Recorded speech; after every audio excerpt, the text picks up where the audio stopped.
Meslektaşlarım, yerlerinizi almanızı istirham ediyorum.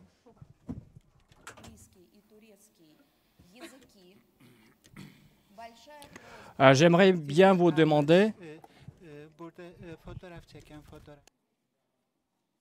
Please, I'm asking the photographers take seats.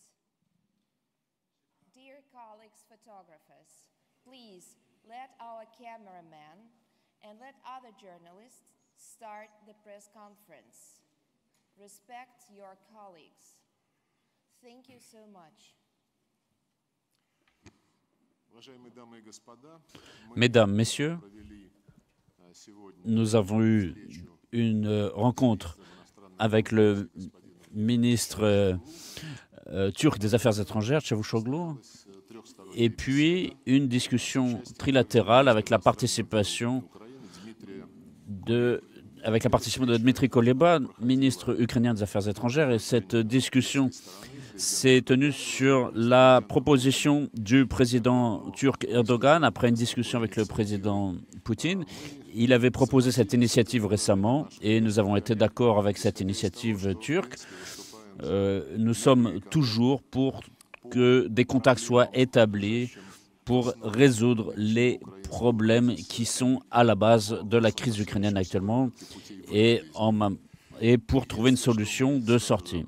Évidemment, nous avons indiqué que ces contacts doivent avoir une valeur ajoutée et qu'ils ne seraient pas utilisés par nos collègues ukrainiens qui le font régulièrement pour changer ou d'évaluer l'orientation principale des discussions qui sont en cours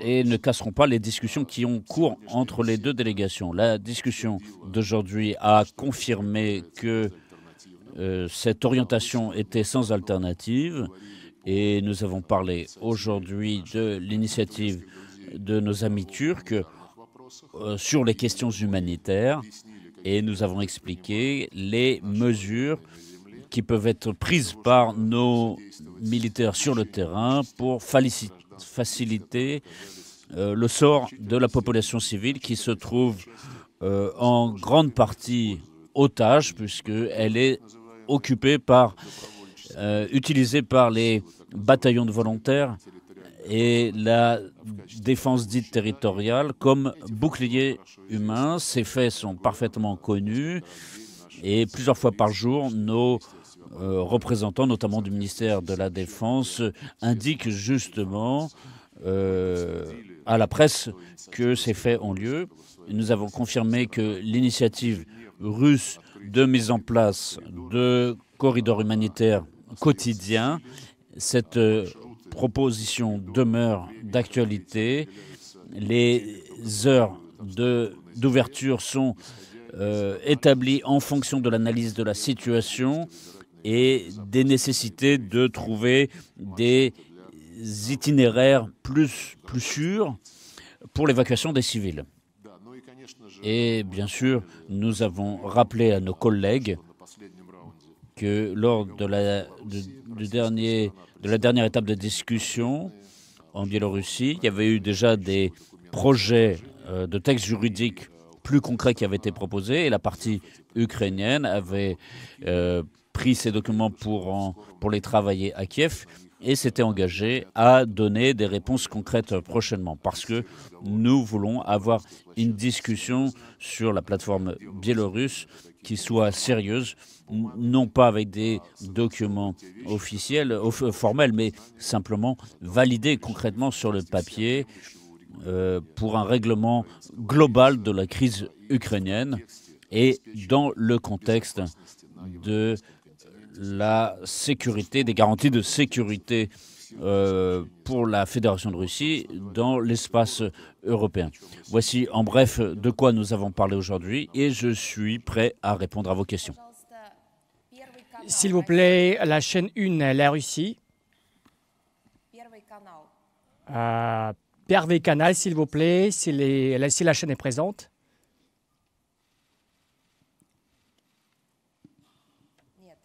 Apparemment, non, ils ne sont pas là. Juste une seconde. Anna Talou. Ah, nous donnons la parole à la partie turque. Just a second for the interpretation. Just a second. Excuse me, sorry. Sayın Bakan, savaşın şu an Rusya için ortaya çıkan maliyetleri tam olarak hesapladığınız gibi mi? Fazlası ya da azıyla karşı karşıya mısınız? Öncelikle bu soru. Batı'dan Ukrayna ordusuna geldiğini tespit ettiğiniz silahlar için Ukrayna toprakları dışında da bir müdahale düşünür müsünüz? Son olarak da Polonya'da konuşlandırılacak patriotları doğrudan tehdit kabul edecek misiniz? Askeri misilleme seçeneğiniz açık mı? Teşekkür ediyorum.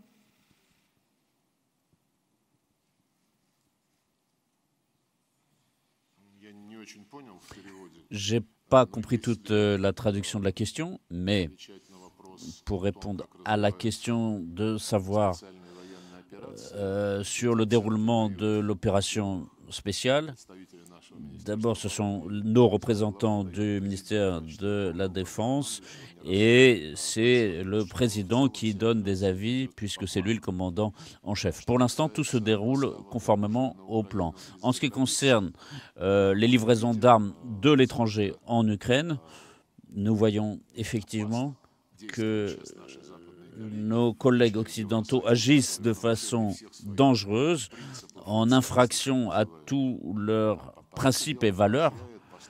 Ils encouragent la livraison d'armes létales en Ukraine, notamment des milliers de systèmes antiaériens qui peuvent se déplacer où on veut et qui sont souvent utilisés par les terroristes pour créer des menaces pour l'aviation civile. Où ces milliers de systèmes antiaériens mobiles vont-ils se retrouver? C'est une question que nous posons à nos collègues de l'Union européenne et quand ils manifestent un intérêt à mettre fin à la politique qui a été mise en place depuis des années pour transformer l'Ukraine en menace pour la Russie, on n'a pas de réponse. Donc il dit simplement que ces systèmes antiaériens vont se déplacer.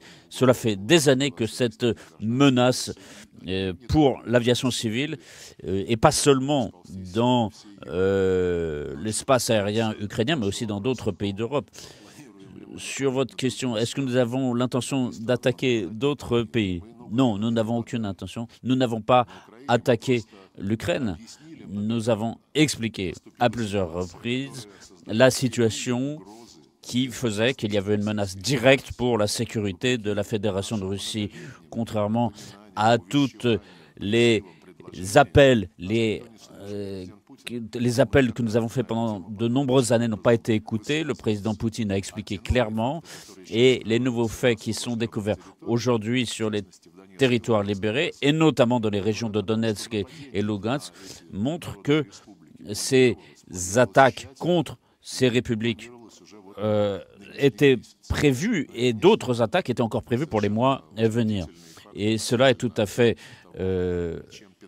scandaleux quand on voit à quoi s'occupe le Pentagone avec le budget américain en utilisant le territoire ukrainien pour mener des essais sur des éléments, des agents pathogènes pour créer des armes biologiques et chimiques.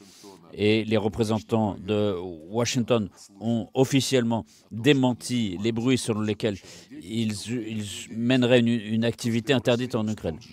Et le fait que tout de suite l'Union européenne a dit qu'elle n'avait aucune donnée sur le fait que les Américains mèneraient une activité militaire, biologique et chimique en Ukraine, tout cela n'est pas étonnant. Et les représentants des Nations Unies ont dit aussi qu'ils n'avaient aucune information là-dessus. Ce n'est pas non plus étonnant, parce que les États-Unis ont mené cette activité profondément secrètement, comme ils l'ont fait dans d'autres pays de l'ex-URSS, en créant des laboratoires chimiques directement le long du périmètre de la Fédération de Russie et aussi de la Chine. Donc, il y a une convention sur l'interdiction des armes chimiques Et elle exige des États de rendre compte de toute activité qu'ils ont dans ce sens au-delà de leur territoire, mais aussi sur leur territoire. Donc si je comprends bien votre question, c'est la réponse que je vous donne. Mais ceux qui apportent des armes à l'Ukraine doivent bien comprendre qu'ils seront responsables de ces agissements, et ceux qui encouragent le recrutement de mercenaires pour combattre en Ukraine, dans les traditions qui regroupent dans ces bataillons tous ces extrémistes. CNBC, c'est à vous la parole, s'il vous plaît. Monsieur le ministre, merci beaucoup de répondre à ma question. Votre Excellence, la Russie a utilisé beaucoup de moyens pour attaquer l'Ukraine et le peuple ukrainien. Mais comment est-ce que vous pourriez justifier le bombardement des hôpitaux pour les enfants, des villes? Parce que le président Zelensky a déclaré que la Russie a choisi en tant que cible et l'objectif les hôpitaux. Et actuellement, la Russie fait face à une faillite de plusieurs milliards. Parce que si on regarde l'histoire depuis 1917, depuis la grande révolution de bolchevique, comment est-ce que le reste du monde ne pourrait pas s'attendre à ce qui se passe actuellement en Ukraine? Je vous remercie.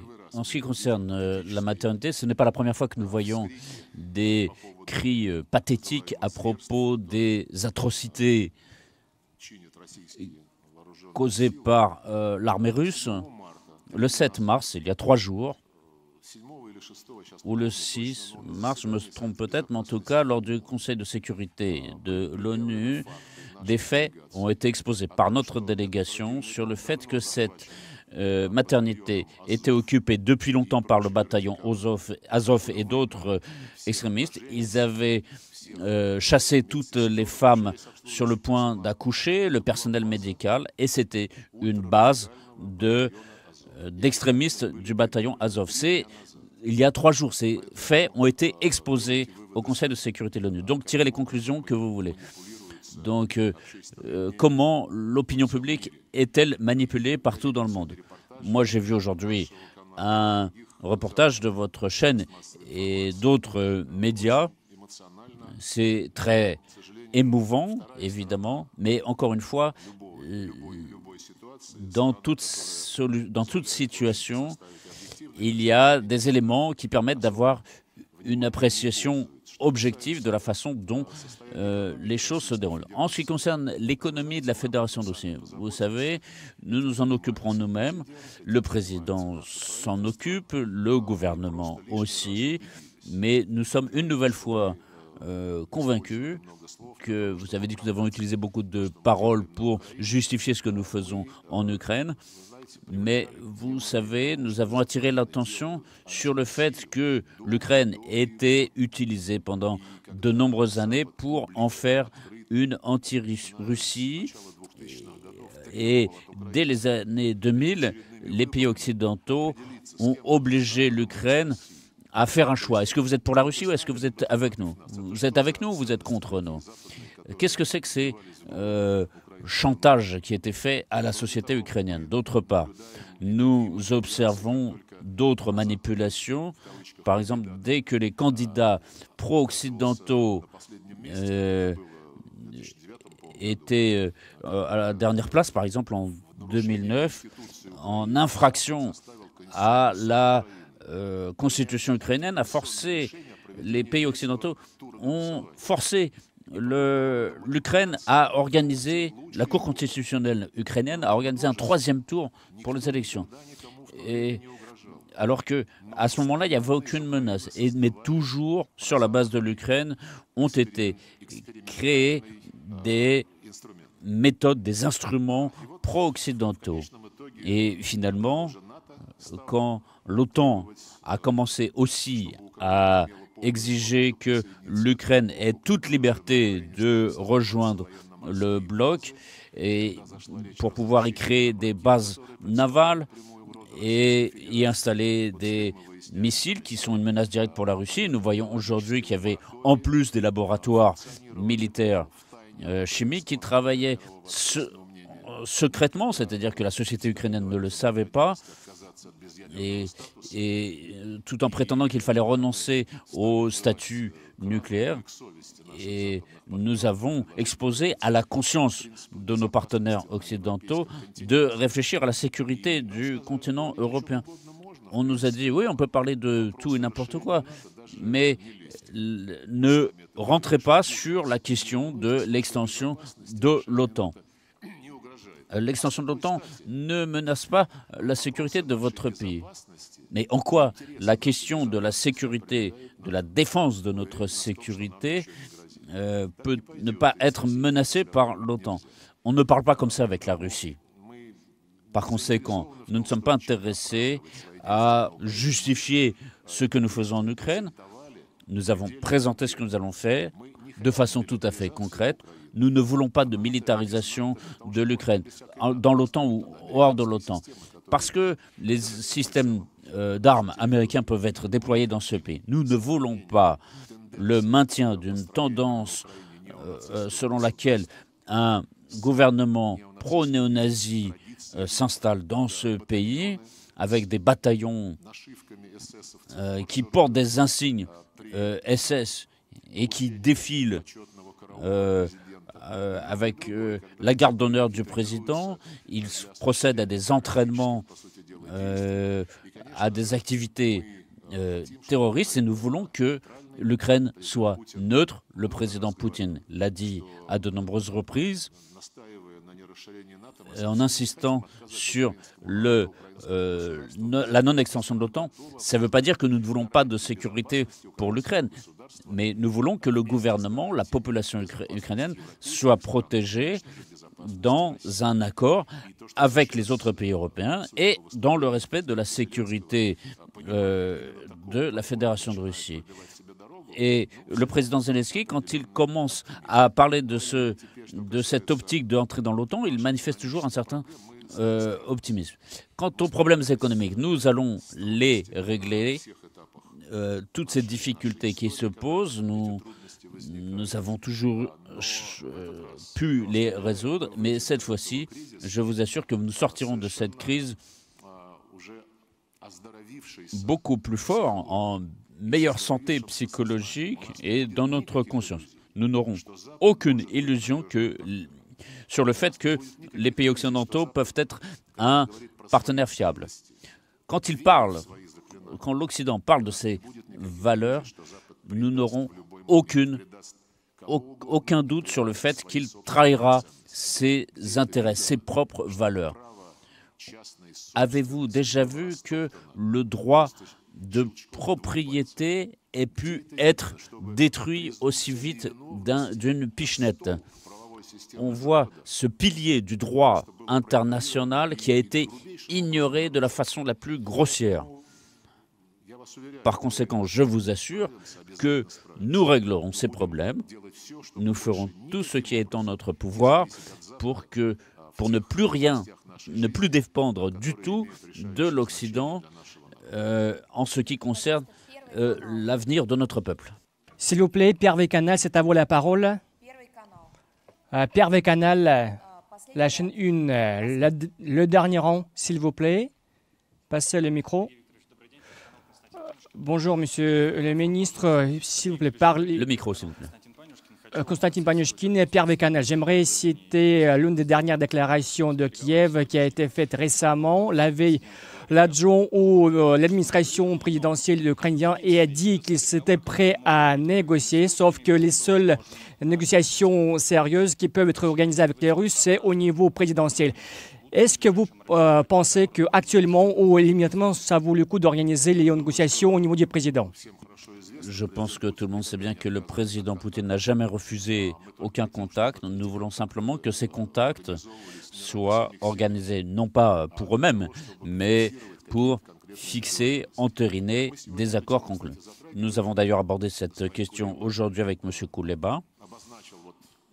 Il a notamment cité ce problème que vous venez d'évoquer Et j'ai dit que nous sommes toujours prêts à nous rencontrer si nous pouvons avoir une certaine valeur ajoutée et résoudre les problèmes. Les autorités ukrainiennes, ces dernières années, depuis le coup d'État anticonstitutionnel de 2014, préparent à avoir des rencontres pour le plaisir de rencontrer et simuler des accords, des décisions concrètes à l'aide de nouveaux contacts sous les caméras. Et rappelez-vous, lorsque les accords de Minsk ont été bloqués par le régime de Kiev, le président Zelensky a dit plusieurs fois rencontrons-nous, retrouvons-nous. Et quand nous avons rappelé à nos collègues ukrainiens qu'en décembre 2019, il y avait eu le format Normandie à Paris et que toutes les décisions étaient adressées justement à Kiev et que Kiev n'a jamais honoré aucune de ces demandes. Ils ont rappelé encore qu'il fallait se retrouver et qu'à ce moment-là, nous aurons l'exécution des accords de Paris. Alors pourquoi se rencontrer à Paris si c'est pour finalement, il faut encore se retrouver et organiser un nouveau sommet. Donc cette manière de modifier et de décaler tout problème, comme ils avaient proposé de modifier le format Normandie, l'étendre aux États-Unis, à la Grande-Bretagne et à la Turquie aussi. Ils voulaient créer quelque chose de parallèle, un autre nombre d'initiatives qui sont proposées par les autorités de Kiev. Et toutes ces initiatives sont expliquées par une chose très très simple.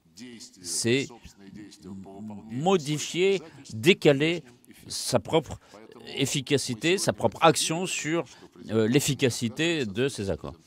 Donc, nous ne sommes pas contre une rencontre avec le président Zelensky et j'espère que cette nécessité surviendra un moment. Mais en attendant, il y a un travail concret qui doit se faire sur la plateforme biélorusse que nous avons lancée.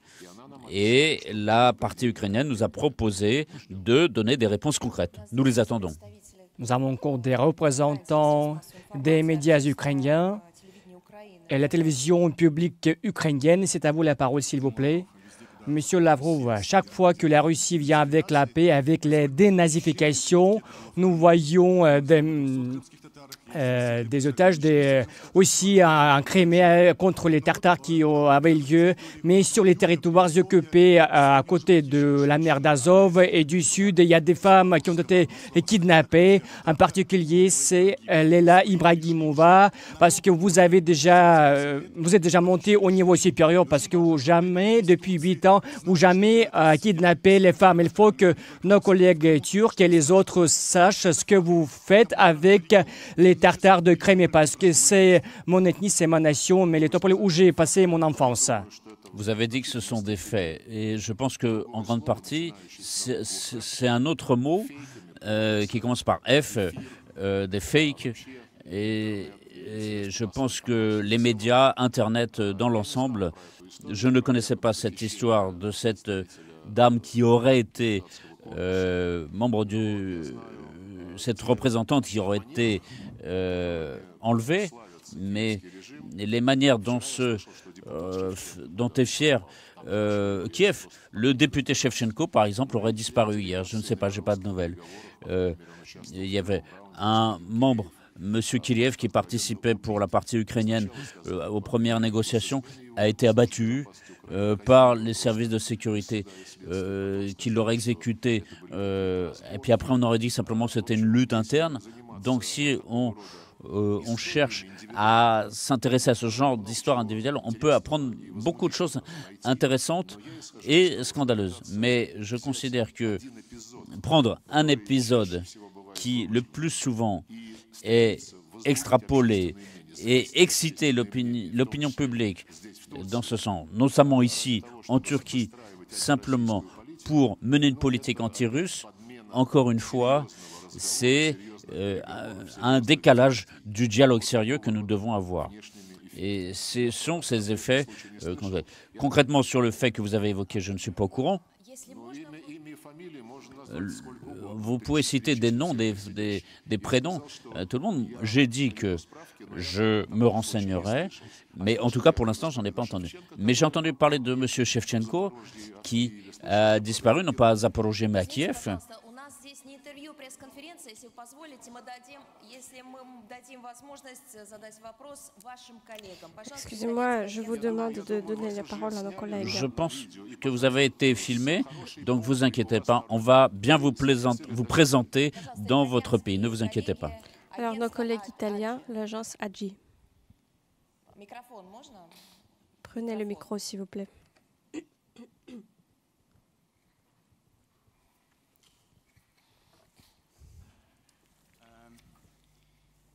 Your Excellency, thank you very much. Merci beaucoup, Votre Excellence. Мы же говорили Vous, про vous êtes итальянское Sky News, агентство nous AGI, avons да? parlé de Пожалуйста, l'agence дайте algérienne. C'est vous. микрофон, пожалуйста.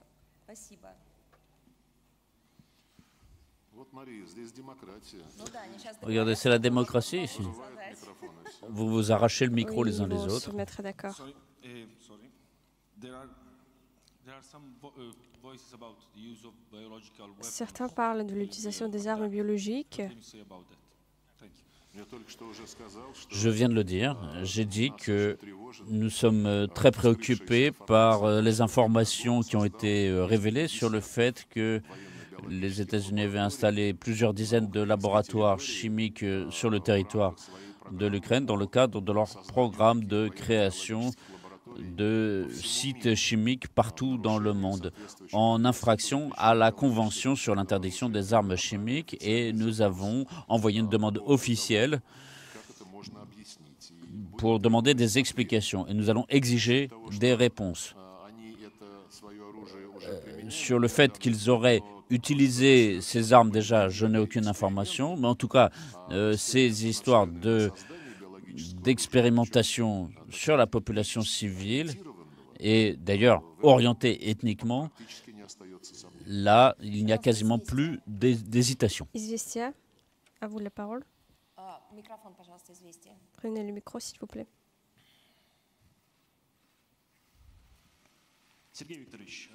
Monsieur Lavrov, l'Amérique déclare ouvertement que ses ambassadeurs ont reçu le message de convaincre les gouvernements du monde entier de rejoindre les sanctions. Avez-vous donné des ordres appropriés à nos ambassadeurs pour dissuader de ne pas... cette isolation, c'est dans la tête de l'Occident ou il y a des...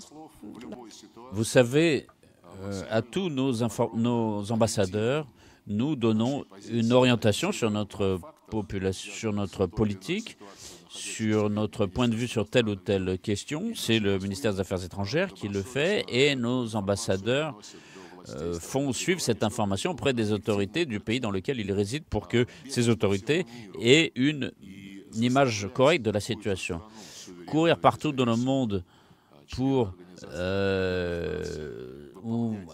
forcer les pays où l'ONU pour influencer auprès du grand frère, non, ce n'est pas notre tradition. Et ce que font les Américains, ils ne le cachent pas. Ils disent qu'ils exigent de la Turquie, de l'Inde, de l'Égypte, de pays d'Asie du Sud-Est et même de la Chine de satisfaire les sanctions, d'approuver les sanctions unilatérales américaines. C'est un manque de respect pour ces grands pays, ces grandes civilisations. Je ne pouvais pas l'imaginer, mais les Américains le font. Ils font feu de tout bois pour renforcer ces sanctions contre la Russie. Nous ne faisons pas ce genre de choses. Sky News, à vous la parole maintenant. Можно нам микрофон Sky News? Спасибо. Ils sont là, Sky News. А это оригинальный. Nous avons le Sky News original. Bonjour, merci d'avoir accepté de répondre. Vous avez dit que la Russie n'avait pas l'invasion d'intervenir en Ukraine. Vous l'avez dit il y a un certain temps, mais maintenant on voit que c'est le cas. Vous avez aussi dit que la Russie ne toucherait pas les personnes civiles alors que des centaines et des hôpitaux font l'objet des attaques. Pourquoi les Ukrainiens devraient vous prendre au sérieux désormais, avec tout le respect? À propos des hôpitaux et des maternités, je l'ai dit, mais vous n'écoutez pas, personne ne le dira dans les médias occidentaux que nous avions prévenu il y a 3 jours à l'ONU ce qui se passerait dans cette maternité. En ce qui concerne les déclarations sur le fait qui va faire quoi ou ne va pas le faire, nous avons, jusqu'au dernier moment, nous avons voulu résoudre le problème par la diplomatie. Nous avons présenté des documents très clairs sur nos projets d'accord Russie-OTAN avec les Américains pour assurer la sécurité de tous les pays, sans exception, du continent européen, y compris l'Ukraine. On nous a dit, l'Ukraine, c'est à nous.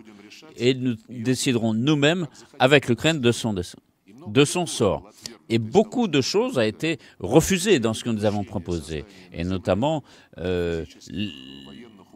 l'élimination de menaces militaires directes pour la Fédération de Russie. Le président Poutine a dit directement pourquoi il a pris la décision de mener cette opération spéciale. J'espère que, même si vous n'avez pas le droit d'en parler, mais j'espère que vous-même, vous pouvez lire cette déclaration du président et comprendre notre logique. Il a tout expliqué clairement. L'Ukraine, une Ukraine qui sera démilitarisée, amicale, dans laquelle il n'y aurait pas de menace de création d'un nouveau gouvernement néo-nazi, une Ukraine où il n'y aura pas d'interdiction de la langue russe, de la population russe, de l'Église orthodoxe russe.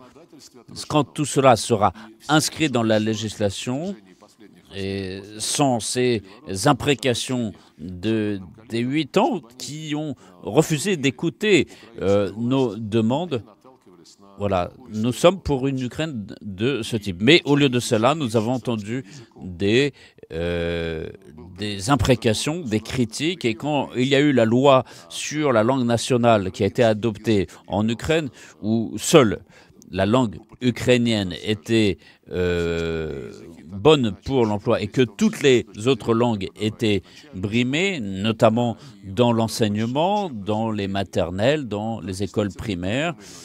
Et ce n'est pas que nous, mais aussi les Bulgares, les Roumains, les Hongrois ont manifesté leur mécontentement. La partie russe a fait une exception, l'Union européenne a fait une exception pour les langues de l'Union européenne. C'est-à-dire, donc c'était un mépris du droit international. Alors que, théoriquement, la langue russe aurait dû être proposée. Les pays occidentaux n'ont rien dit, ils se sont calmés. Et ça souligne une nouvelle fois que l'Occident avait besoin de l'Ukraine qu'une chose, c'est qu'elle travaille contre la Russie, qu'elle travaille contre tout ce qui est russe. Tout ce que l'Occident a fait, par exemple, sur le référendum de Crimée, ce ne sont que des doubles standards.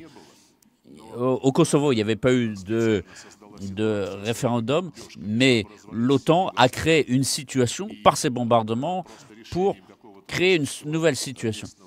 Et quand on a créé un organe législatif sur place et que tous les pays occidentaux, ou presque tous les pays occidentaux, ont soutenu cette proclamation de l'indépendance du Kosovo, c'était bon. Et pourquoi les Albanais ont droit et les habitants de Crimée n'ont pas le droit? Les Albanais en Yougoslavie. Et tout ça a été encouragé. On les a encouragés dans cette direction parce que l'objectif de ce pays ancien comme la Grande-Bretagne, c'est qu'il n'y ait pas de pays importants dans les Balkans.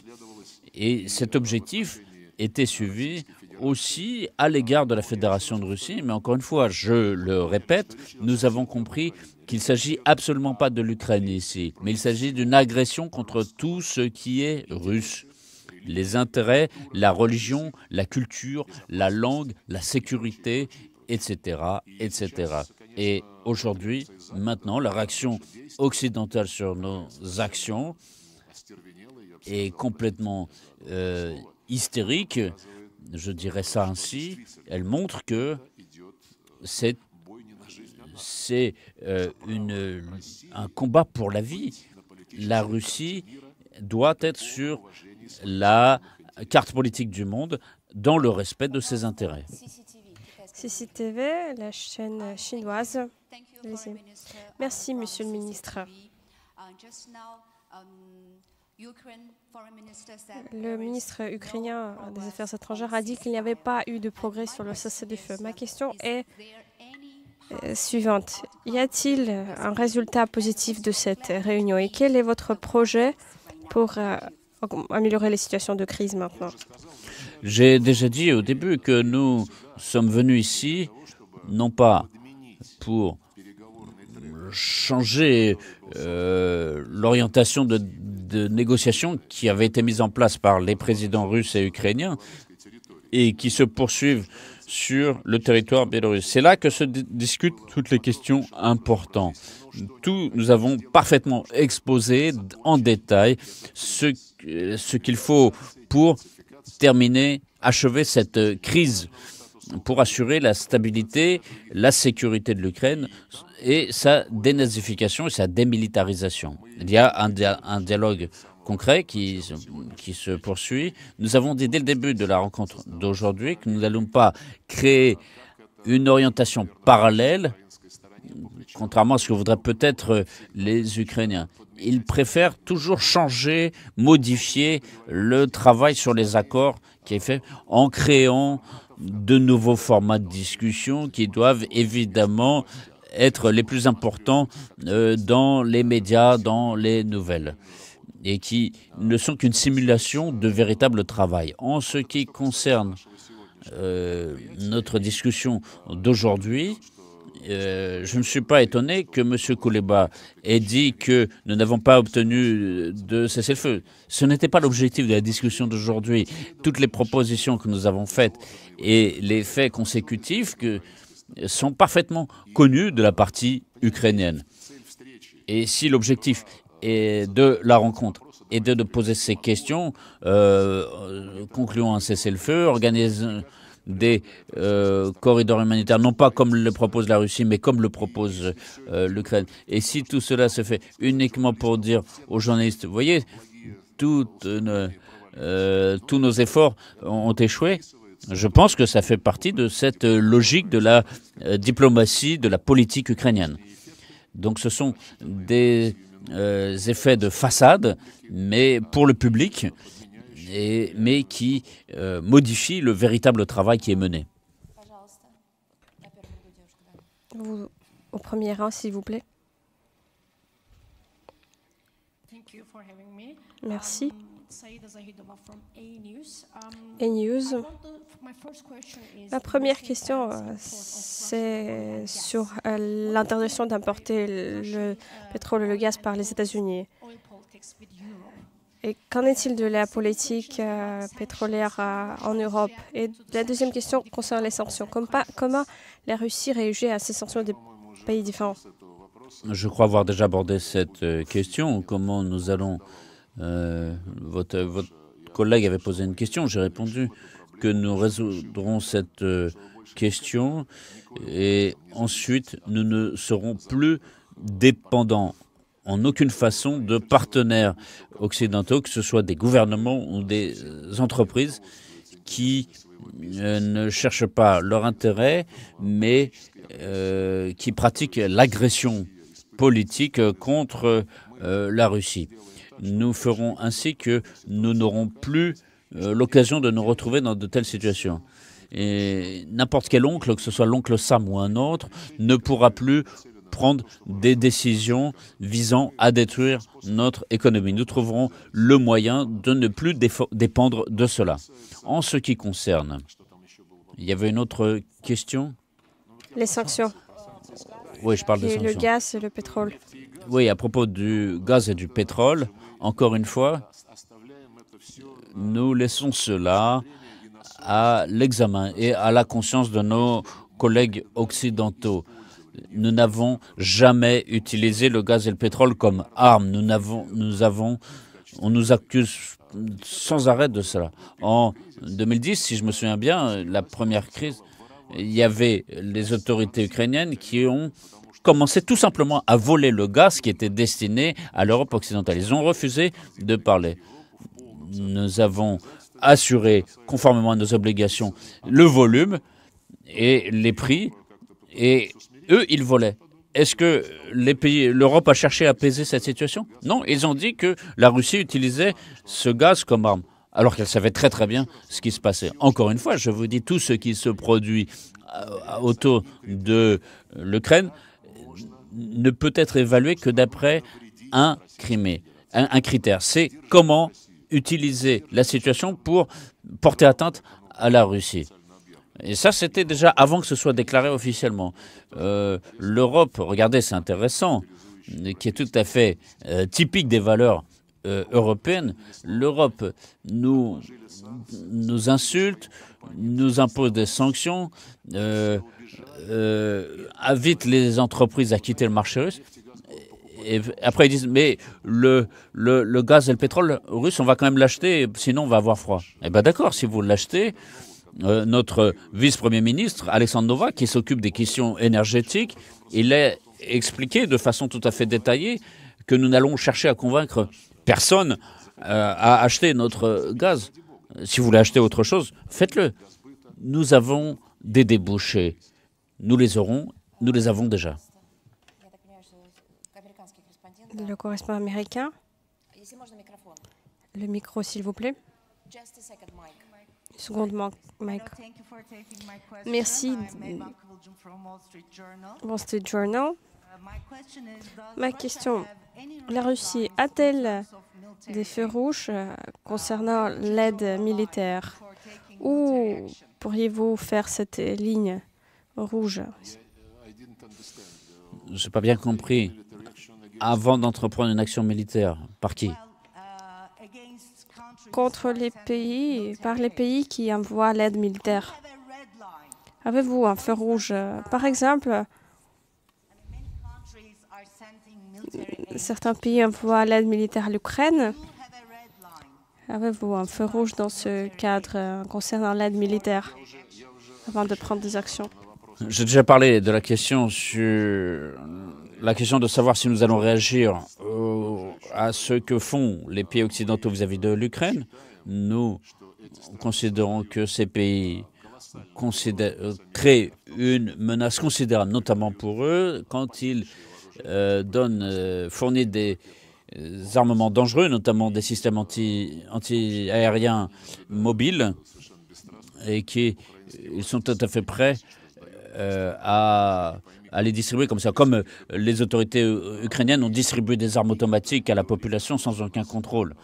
Nous n'avons aucun plan vis-à-vis des pays qui sont, disons, membres de l'OTAN. Ma collègue britannique, Liz Truss, a déclaré que si Poutine ne perd pas en Ukraine, ses ambitions seront sans limite et les prochaines victimes seront les pays baltes et la Moldavie. Ce n'est pas nous qui le disons. C'est Liz Truss qui est connue pour ses aphorismes, mais en l'occurrence, quand elle prophétise une agression contre les pays baltes et la Moldavie, cela correspond tout à fait à l'historique de la diplomatie britannique, puisque les Britanniques avaient écrit aussi un faux testament de Pierre Ier. Andrei Kolesnikov.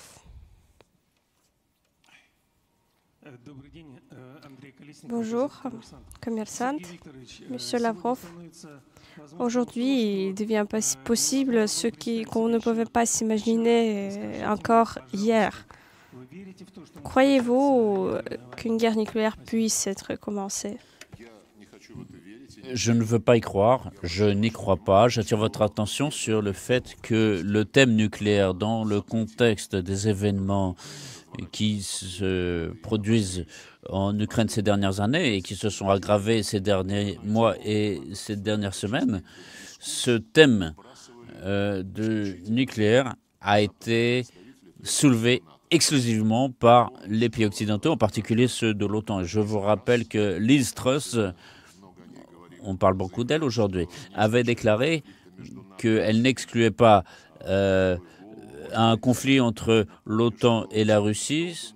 Je vous rappelle aussi que M. Stoltenberg, qui de façon peut-être un peu trop autonome, agit en faisant des déclarations sans les valider avec tous les membres de l'OTAN. Il a dit que si l'OTAN le veut, l'arme nucléaire peut être déployée dans les pays orientaux de l'Alliance.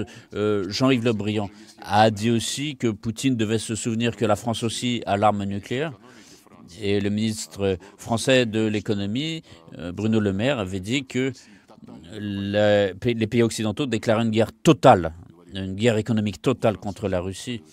C'est ce qu'ont dit les Français. Et le président Biden, j'ai déjà cité cet exemple, quand on lui a demandé s'il y avait une alternative aux sanctions, il a dit l'alternative ne peut être que la troisième guerre mondiale. Donc, vous voyez que c'est eux, ils l'ont en tête et ça ressort régulièrement. Nous n'en parlons jamais.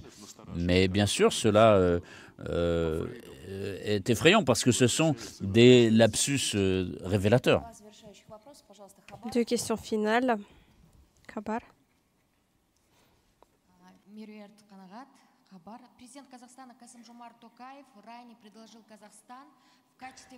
Le président du Kazakhstan a proposé de considérer son pays comme une plateforme de négociation. La Russie, est-ce qu'elle considère cette proposition?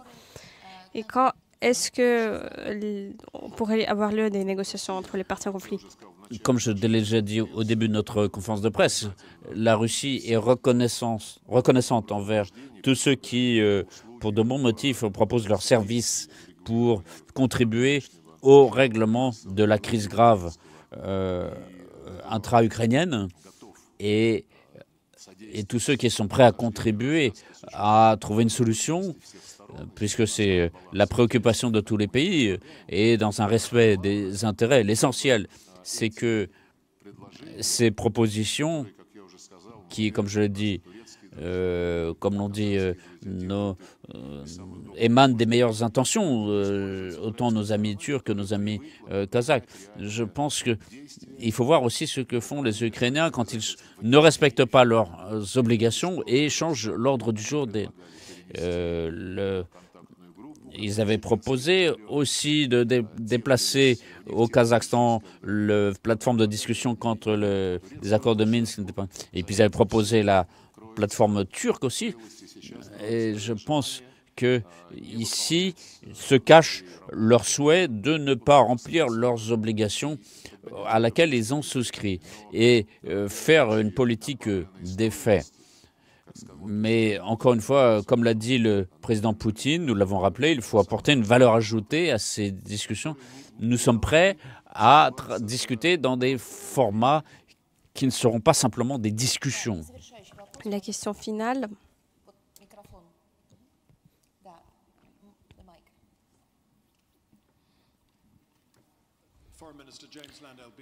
BBC News, James Lander. Monsieur le ministre, la Russie est-elle sérieuse en disant qu'elle cherche une solution à cette crise? Oui, nous sommes tout à fait sérieux.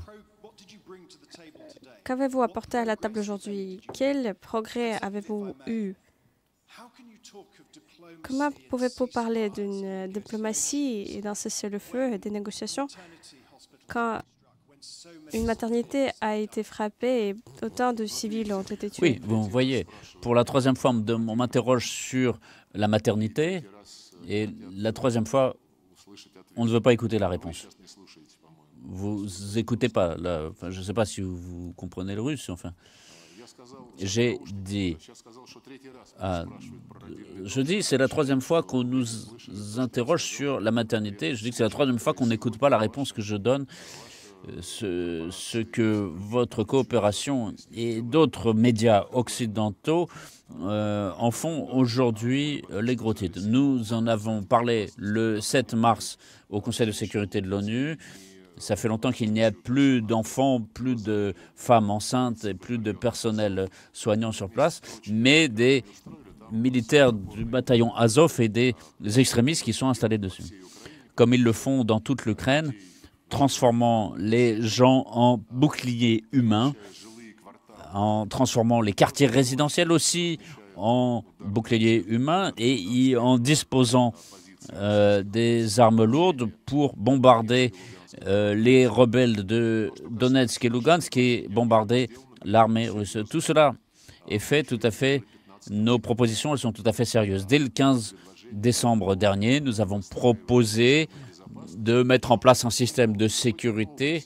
Ce n'est pas un nouveau système, mais c'est mettre en œuvre ce dont il a souvent été question au plus haut niveau, notamment dans à Istanbul, au sommet de l'OSCE et à Astana, et qui est écrit noir sur blanc, c'est-à-dire chaque pays a le droit de choisir ses alliances, mais personne n'a le droit de renforcer sa sécurité aux dépens de celle des autres.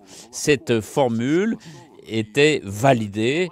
Vous avez évoqué la diplomatie. Oui, c'était le sommet de la diplomatie, c'est-à-dire une décision signée par les grands dirigeants de Russie, de nos voisins et, excusez-moi, mais du monde libre.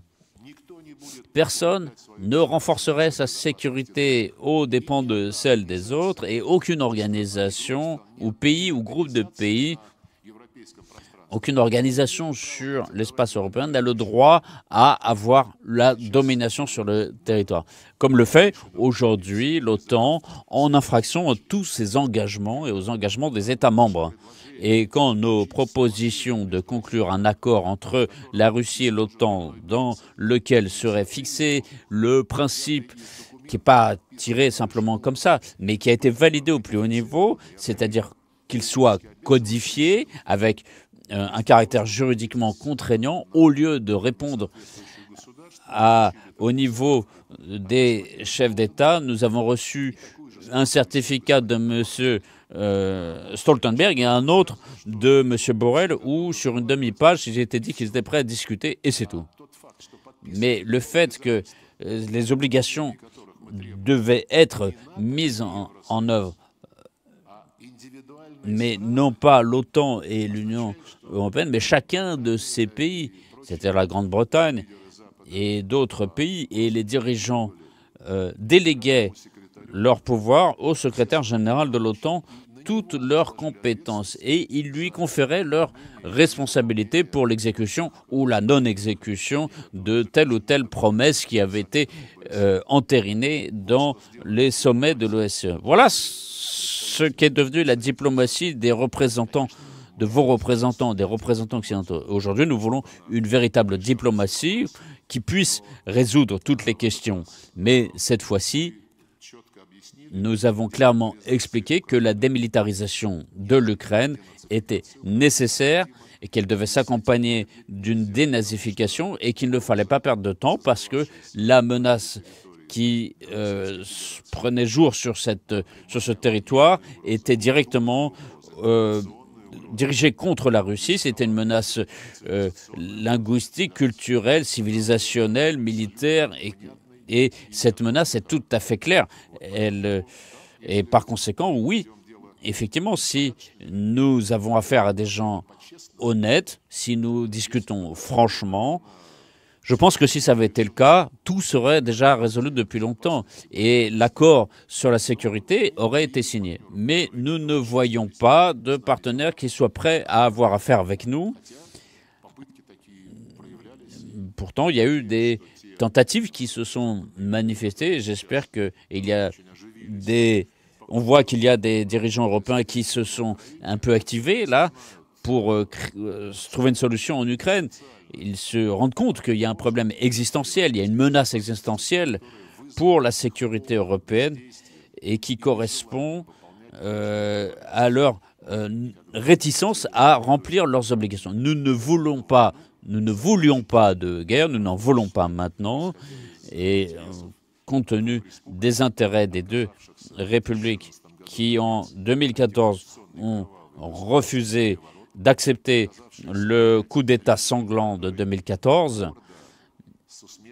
et ce pouvoir issu du coup d'État qui ont même brûlé vifs des gens à Odessa, qui ont envoyé des bombardiers bombarder la ville de Lugansk et qui, pendant 8 ans, a bombardé les quartiers résidentiels, les écoles, les jardins d'enfants dans le Donbass. Nous avons des preuves à profusion là-dessus. Je salue d'ailleurs tous les journalistes qui ont risqué leur vie sur place, qui ont raconté. Et les journalistes occidentaux, pendant ces 8 ans, ne sont quasiment pas venus sur la ligne de contact et n'ont pas montré que la vie qui était sur place. Dans 70%, 90% des cas, les frappes étaient contre les représentants des rebelles. Il y a quelques jours, justement, un représentant de la BBC a d'ailleurs fait un reportage honnête. Mais pour que ce thème ait été traité tous les jours pour montrer ce que faisait le régime de Kiev contre sa population de Donbass, en infraction aux résolutions des accords de Minsk validés au plus haut niveau par le Conseil de sécurité de l'ONU. Si tout cela avait été montré à temps, alors quand on voit ce que vous montrez aujourd'hui et comment c'est présenté, donc je pense que c'est très intéressant d'étudier tout cela sur la liberté de propos, sur l'accès à l'information et sur beaucoup d'autres choses qui sont aussi intégrées dans les accords au plus haut niveau par l'OSCE, mais qui ne sont pas respectés par les pays occidentaux. Chers collègues, je vous remercie. Ainsi, on termine la conférence de presse.